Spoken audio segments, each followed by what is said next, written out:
片头展示的是各种各样的房车，所以今天我们来谈一下房车。我们可以说，北美拥有全球最完善的房车市场，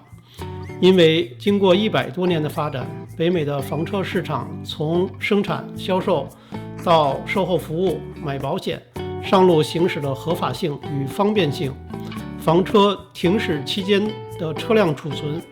以及房车营地等配套服务设施都非常完善，拥有一套非常完整的产品线和产业链。所以生活在北美的人一般不是担心买不到合适的房车，而是因为选择太多，挑花了眼而拿不定主意。这里稍加解释一下合法性和方便性。在北美，只要市场上销售的房车无论多长，即便是很多40多英尺的房车都可以顺利地上到牌照。40英尺折合12米多，这种长度的房车在国内可能连牌照都上不了，那也肯定无法上路行驶了。再比如，即使是 A 型房车，在北美普通驾照就可以驾驶，但是在国内需要驾驶大客车的 A1 驾照。我们知道 A1 驾照是最难考取的驾照。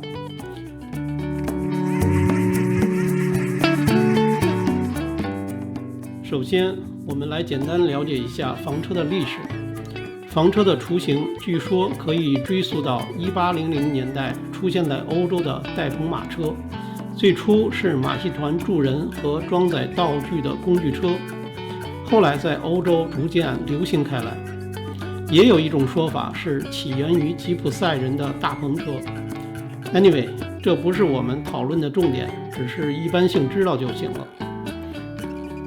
现代房车是1900年代随着汽车工业的发展而发展起来的，特别是在2战以后，随着经济的发展，房车也得到了飞速发展，样式及功能都得到了极大丰富。房车虽然起源于欧洲，但是在北美得到了发扬光大。说到房车的历史，有一个品牌不能不提及，那就是 Airstream， 中文翻译为清风房车。官网显示，其创始人 Wally Bain 于1929年制造了该公司第一辆房车，并于1931年成立了这家公司，到现在已经有90年历史了。可以说，该公司的历史就是美国房车发展历史的缩影。清风房车以其全铝车身及超高质量享誉市场，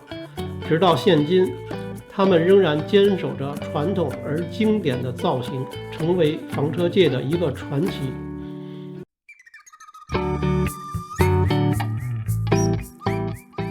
接下来我们来了解一下房车的定义。房车的英文是 RV， 是 Recreational Vehicle 的缩写，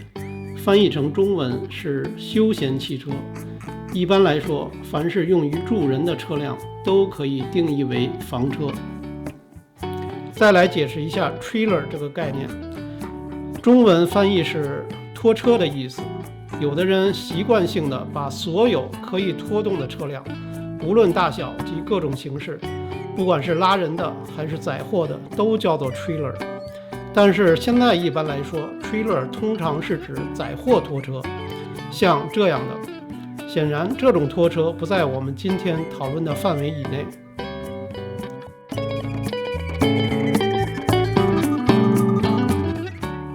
接下来我们谈一下房车的分类。从驱动的形式来说，房车分为2大类，一是自带动力的房车，二是无动力房车。自带动力的房车我们都非常熟悉了，分为 A 级、B 级和 C 级，或者叫 A 型、B 型和 C 型。A 型房车你可以理解为一辆大客车， B 型房车可以理解为中型面包车， C 型房车可以理解为皮卡。所以实际上按外形尺寸来说， A 型大于 C 型大于 B 型，也就是说 A 型最大， B 型最小， C 型介于两者之间，并不是按照英文字母 ABC 的顺序来命名的。无动力房车中又分为驮动和拖动2种形式。驮动的叫做皮卡房车，是专门为皮卡设计的一种房车。皮卡房车因为行驶时不直接接触地面，所以这种房车没有轮胎，这是它与其他房车最大的区别。拖动的又分为两种，一种是普通拖挂房车，另一种是第五轮拖挂房车。普通拖挂房车和第五轮房车的区别是它们和前车的连接方式不同。普通拖挂房车是通过房车前端的拖车杠与前车车尾的拖车钩相连接，它们是前后连接在同一个水平面上。而第五轮房车是通过房车车头下端的锁舌与安装在皮卡货箱中的专用锁紧机构相连接。从外观上看，它们是垂直的，所以房车车头和前车有一部分是上下重合的。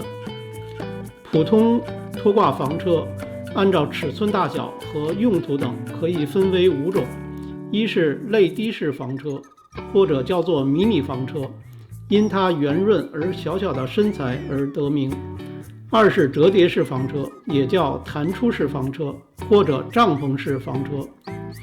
三是驻车式房车，也叫目的地型房车；四是旅行房车，也叫旅行拖车，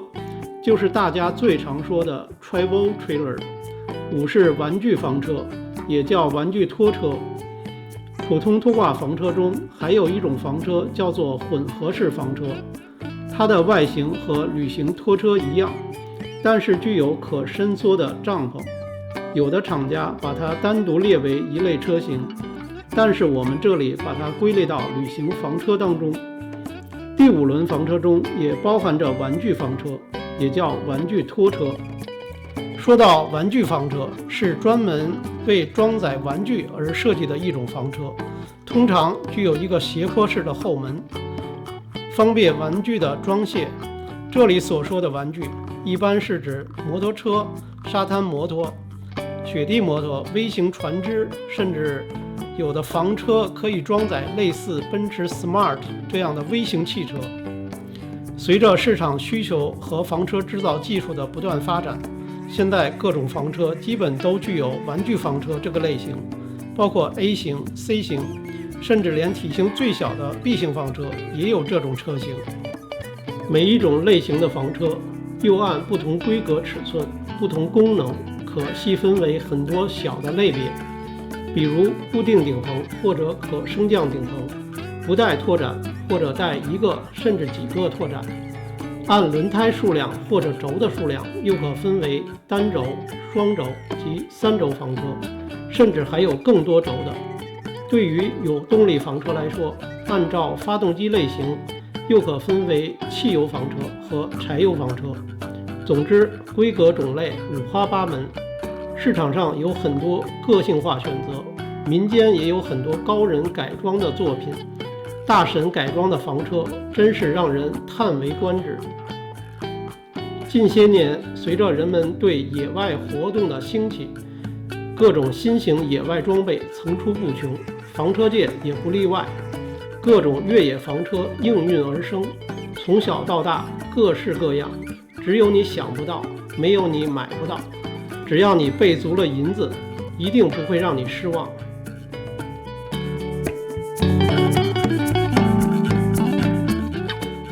在片头我们说过，北美房车市场经过100多年的发展，已经非常成熟。现有的各类型房车都是经过市场检验的，都有自己的生存空间。套用一句话非常合适，存在的就是合理的。但是各类型房车的销售量和市场占有率可以说千差万别。下面我们就谈一下各型房车的特点和市场表现。对于有动力房车来说，因为自身拥有动力，不需要牵引车辆，也就省去了这个连接过程，所以它移动起来就非常迅速，这是它最大的特点和优势。其中 A 型房车体型巨大，空间巨大，内部设施齐全，售价是所有房车中最贵的，代表着奢华与舒适，适合有钱有闲的人士，特别是退休者慢慢的生活。通常在一个营地会住较长时间，不需要频繁移动。A 型房车最大的缺点也是它巨大的体型，首先是驾驶难度高于小型车辆，其次移动不方便，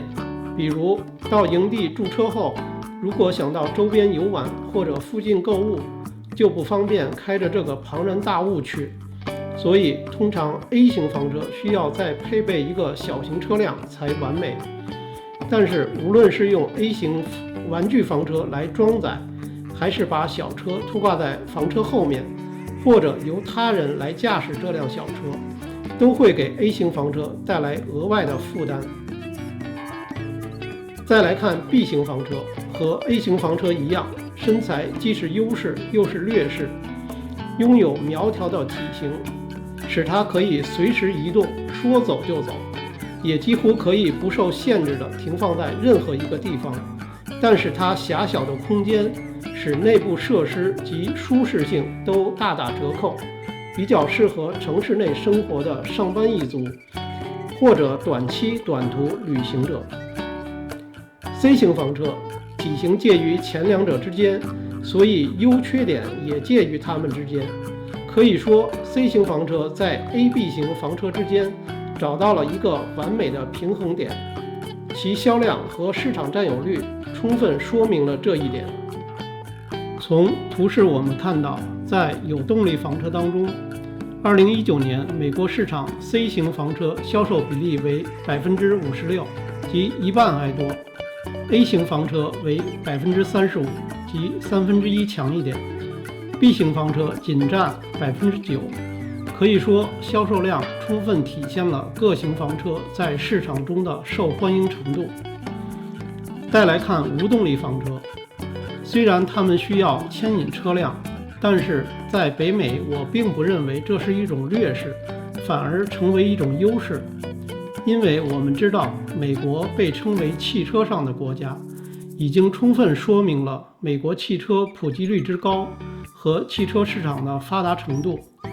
一般的美国家庭即使没有房车，但是也至少拥有一辆或者几辆汽车，并且拥有皮卡的家庭也占很大比例。这一点我们从福特 F150 系列皮卡已经连续30多年占据美国汽车销量排行榜第1名看得出来。 SUV 在美国市场也有很高的占有率，这些都是优秀的牵引车辆。这些车辆平时正常使用，外出露营时挂上房车就可以出发，从而使拖挂房车成为一种优势。2019年美国有动力房车和无动力房车的销售对比充分印证了这一点。我们看到无动力房车销售数量占比为 89%， 占有绝对的市场主导地位，而有动力房车仅为 11%， 成为房车中的小众车型。这一点与以 B 型和 C 型房车为主力车型的中国市场形成鲜明对比。在无动力房车当中，我们先来看一下销售情况。通过图示我们看到，旅行拖车占比为 75%， 也就是3/4，占有主导地位。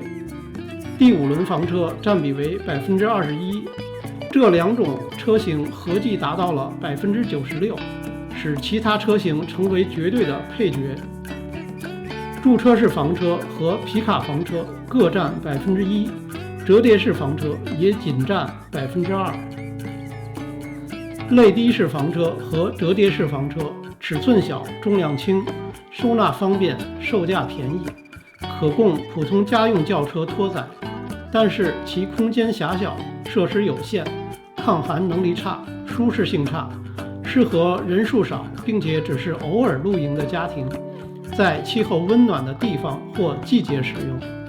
皮卡房车因其皮卡专用性，只适合皮卡车主，所以有很大局限性。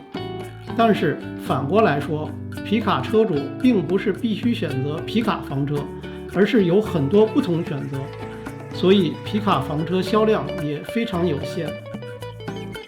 驻车式房车可以说是房车中的特种车辆，从外观上看就像一所房子，也可以说成是可移动房屋，适合相对固定场所使用，极少拖来拖去，所以我们在大街上很难看到这种房车。接下来重点来了，旅行拖车 Travel Trailer 产品线丰富，从长度和重量来说，分别有可供轿车、SUV 和皮卡拖动的轻型、中型和重型房车，分别对应着不同的内部空间、内部设施以及不同程度的舒适性，价格也从低到高，选择众多。总之，旅行拖车因其超高的性价比、设施齐全、居住舒适、选择品种丰富，从而广受大众欢迎，使它成为北美市场上毫无争议的王者。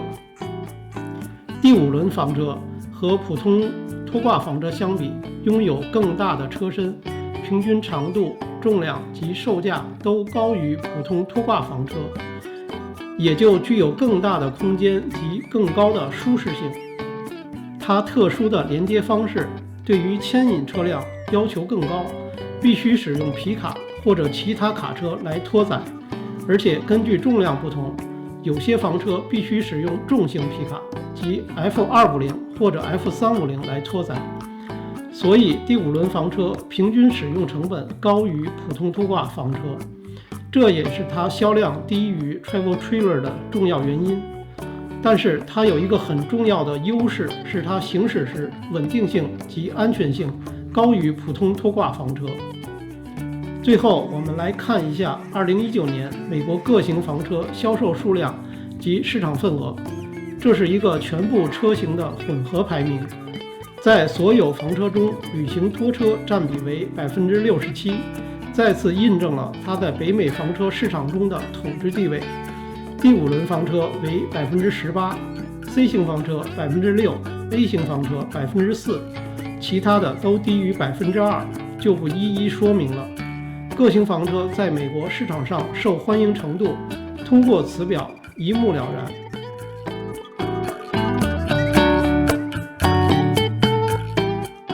总结一下，房车种类选择众多，萝卜白菜各有所爱，最贵的不一定是最好的。总之还是那句话，没有最好，只有最适合。空间越大，舒适性就越高，但是体型就越大，重量也更高，价格就更高，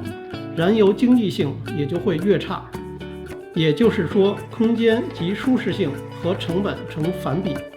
鱼和熊掌不能兼得，这个道理在房车选择上可以说体现得淋漓尽致。